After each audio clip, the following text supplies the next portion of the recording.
Ce matin, une amie m'a posé la question: mais en quoi est-ce utile, cette incarnation?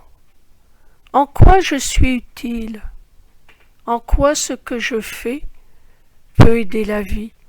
Quelle est la raison pour laquelle je suis là où je suis? Évidemment, je n'ai pas de réponse toute faite à cette question. Je pense que si l'énergie infinie impersonnelle a pris la décision de s'incarner en autant de consciences individuelles, c'est que cela a sa raison d'être. Sans doute cela participe-t-il à l'enrichir. Ces sensations de l'individualisation nourrit l'énergie non individualisée qu'est la vie. Chaque être, là où il est important. Chaque vie fait partie de l'harmonie universelle. Aucune vie n'est inutile. À la question « En quoi puis-je aider ?», je n'ai pu que répondre en disant « Certes, tu aideras par ce que tu aideras par tes mots, par tes actes et tes pensées. Mais avant tout, tu t'aideras toi-même. C'est-à-dire que nous ne pouvons agir sur l'autre, en bien ou en mal, qu'avec son acceptation consciente ou inconsciente. Que ce soit dans ce travail que tu fais ou dans un autre, lorsque nous avons des contacts avec les autres êtres humains, entre l'aider et l'aidant, je dirais c'est l'égalité. Chacun apprend à élever sa conscience, à s'éveiller, afin de comprendre ce que sont les lois universelles, les lois cosmiques, à comprendre la vie, à se comprendre soi-même et à comprendre les autres. Il n'y a pas un rôle plus important, que ce soit être l'aidant ou être celui qui est aidé. Tout cela n'est qu'un jugement du mental. Il n'y a qu'un travail ensemble, une action ensemble, afin de s'éveiller consciemment à l'unité. Et j'irai plus loin, même dans ces actes que commettent les gens, où il y a en apparence une victime et un agresseur, c'est aussi un accomplissement ensemble de l'éveil de la compréhension des lois cosmiques. Quel est donc le but suprême que peut avoir un être, si ce n'est de comprendre qui il est et de comprendre ce qu'est la vie? Pas seulement la vie sur cette terre, la vie matérielle, mais la vie divine. Ce qu'est réellement cette énergie de vie. Si nous passons par l'incarnation, c'est que cela a sa raison d'être. Si nous nous exprimons dans ce monde matière, c'est que c'est utile, nécessaire. Rien n'est créé d'inutile par l'énergie de vie qui est perfection. Alors, si nous sommes là où nous sommes, chacun d'entre nous, autant vivre pleinement sa vie, aller dans le sens du vent, se laisser porter. Vivre sa vie en servant Dieu. Il faudrait un autre mot que servir.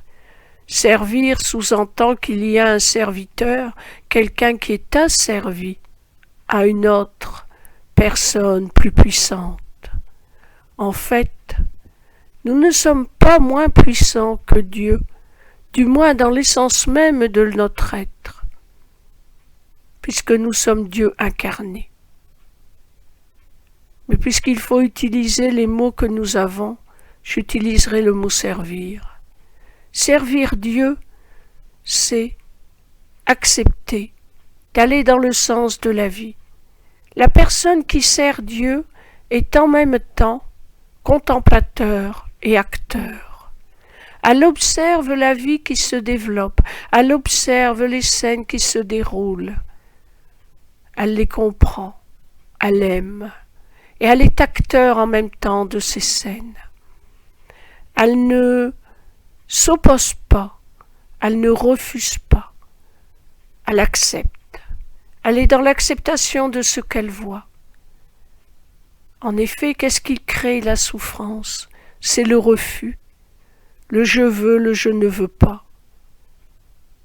La souffrance, c'est lorsque l'on bloque. Une situation nous paraît trop difficile à supporter. Alors, on souffre et on refuse. En acceptant la situation telle qu'elle est, en acceptant que l'on puisse réagir émotionnellement ainsi, on s'harmonise avec ce qui se passe et peu à peu la souffrance va disparaître. L'intelligence infinie qui est toute puissance n'a pas prévu de faire souffrir plus particulièrement tel être ou tel autre.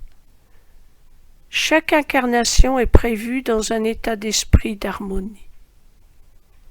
La personne qui sert Dieu, non seulement elle apprend à aller dans le sens du vent, mais elle découvre de plus en plus que servir la vie, la contempler, ne plus s'y opposer, est source de bonheur. Un bonheur de plus en plus profond et plus intense.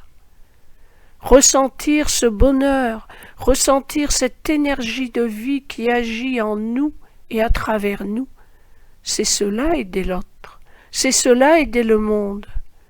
Quel que soit l'acte que l'on fait à travers son activité, son métier ou dans la vie personnelle, ce sera cet état d'esprit qui laisse circuler librement l'énergie qui sera la plus grande aide. Bien sûr, on aide à travers les mots, à travers les services rendus, à travers les pensées qu'on émet, mais les émotions sont toutes puissantes. Il n'y a pas une personne qui est plus importante qu'une autre. Même celle qui en apparence est négative, même le tueur, même celui qui a torturé, chaque être est en harmonie là où il est. Un peu difficile à accepter pour notre mental. Et pourtant, est-il plus noble d'aider ou de se faire aider? Non, il n'est pas plus noble d'aider que d'être celui qui est aidé. En fait, c'est un même rôle, à égalité. Celui qui se flatte de pouvoir aider l'autre, a-t-il oublié que si l'autre n'était pas dans l'illusion d'une situation de besoin, d'aide, eh bien avec toute l'aide qu'il a apportée, il ne pourrait rien faire. Une petite leçon pour notre ego, qui s'emplit d'orgueil. Combien de fois j'entends ces mots, on me dit « Ah, je veux aider, je veux être utile ». Mais là, où chaque être est, il est utile. Même en balayant la rue, le balayeur est utile. Il n'y a pas besoin de devenir guérisseur, de devenir astrologue, voyant, médium, médecin ou infirmier. Certes, tous ces métiers sont beaux et nobles, ces activités sont belles, mais ils ne sont pas plus belles qu'être ingénieur, balayeur, astronaute ou autre. Tout est question d'état d'esprit uniquement. Ce qui compte, ce n'est pas l'acte, c'est l'état d'esprit dans lequel il est fait. Cet ami me dit « Je suis astrologue. Comment je vais aider à travers l'astrologie? En quoi est-ce utile ?» Je lui ai répondu « À travers ton métier d'astrologue, tu vas pouvoir parler aux gens, certes, d'astrologie, c'est-à-dire des influences des planètes, de tout ce que tu as appris. Mais au-delà de ça, tu pourras leur permettre de comprendre qu'il y a toujours une solution, toujours une possibilité de lumière, que rien n'est définitif, qu'ils ont toujours le libre choix et toujours l'arbitre. Ils sont l'arbitre de leur vie. Et cela est valable pour chacun d'entre nous. À chaque instant, nous faisons des choix. Choix de ce que nous décidons de croire. Je crois que la vie est dure ou je crois que la vie est facile. Je crois que cette personne, elle est bien ennuyeuse, ou je crois au contraire qu'elle est Dieu qui m'apparaît. Je crois que le monde va mal, ou je crois que le monde est exactement comme il doit être. À chaque instant, nous choisissons. Et ces choix que nous faisons à chaque seconde créent notre vie. Une personne me disait, oui, le libre arbitre, mais le karma, chez mon karma, je dois bien le supporter. Alors, ainsi, des êtres seraient condamnés à porter un lourd karma toute leur vie. Mais où serait le Dieu de justice, le Dieu d'amour? Quel que soit ce que l'on a fait comme choix, dans les vies antérieures ou même à l'instant présent, on peut toujours modifier cela. La lumière divine de l'amour qui est en nous peut dissoudre le karma à chaque instant si nous en faisons le choix. Rien n'est immuable, à part l'énergie divine. Nous sommes des êtres éternels et immortels.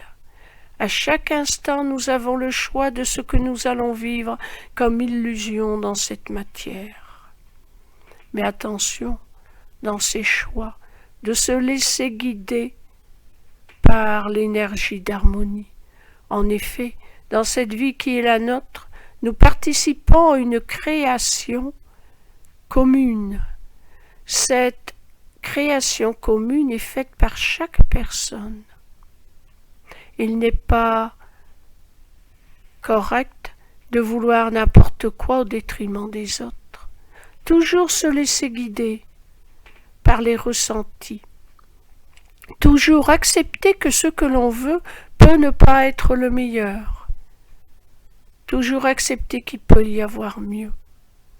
Ne plus dire je veux ou je ne veux pas, mais dire que ta volonté soit faite, en sachant que la volonté divine est toujours axée vers un plus grand bonheur, vers un plus grand bien, non seulement pour nous, mais pour tous les êtres concernés. Père, que ta volonté soit faite.